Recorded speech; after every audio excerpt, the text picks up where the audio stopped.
السلام علیکم۔ مولا متقیان مولا امام علی علیہ السلام نہج البلاغہ کی حکمت 209 میں فرماتے ہیں، یہ دنیا منہ زوری دکھانے کے بعد پھر ہماری طرف جھکے گی،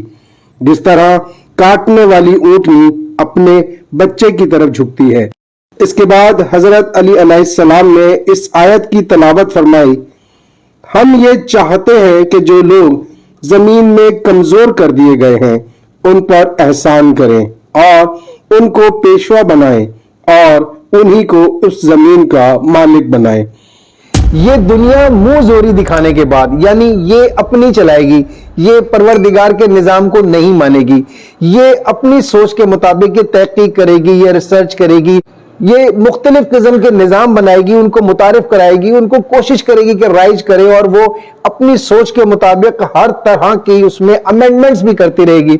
یہ روشن خیالی کے نام پر، یہ جدت کے نام پر، یہ نئے دور کے نام پر، اس کے علاوہ یہ مختلف قسم کے جو ازم ہے، جیسے سوشلزم ہے، لبرلزم ہے، اور اس طرح کے جتنے بھی ازم ہیں، ان سب کو آزمانے کے بعد، یہ منہ زوری دکھانے کے بعد، یہ گناہ کرنے کے بعد، زیادتیاں کرنے کے بعد، ظلم کرنے کے بعد، ناانصافیاں کرنے کے بعد، لوٹ کھسوٹ کرنے کے بعد، یہ سب کچھ کرنے کے بعد ایک نہ ایک دن آئے گا کہ یہ ہماری طرف جھکے گی، بالکل ایسے ہی جیسے ایک اونٹنی جو ہوتی ہے، وہ کتنا ہی ظلم کرے، وہ کتنا ہی کاٹ کھانے والی کیوں نہ ہو، وہ اپنے بچوں کی طرف ضرور جھکتی ہے، وہ اپنے بچوں کا ضرور خیال کرتی ہے۔ ایک وقت آتا ہے بالکل اسی طرح سے یہ دنیا بھی ضرور ہمارے نظام کو مانے گی اور ہمارے نظام کی طرف رخ کرے گی، اور اس سے ضرورت پڑے گی۔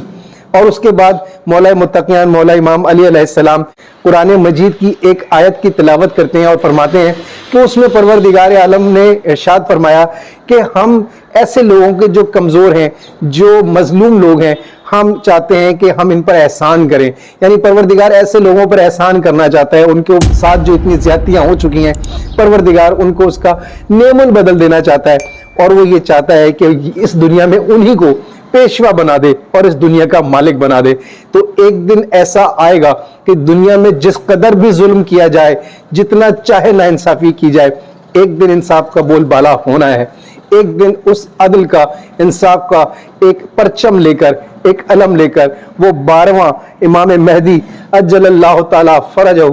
آئیں گے، اور وہ اس دنیا میں انصاف کا پرچم لہرائیں گے اور نظام الہی کو رائج کر کے اس دنیا کو ہر طرح کی بربادی سے اور فتنہ و فساد سے نجات دلائیں گے۔ شکریہ۔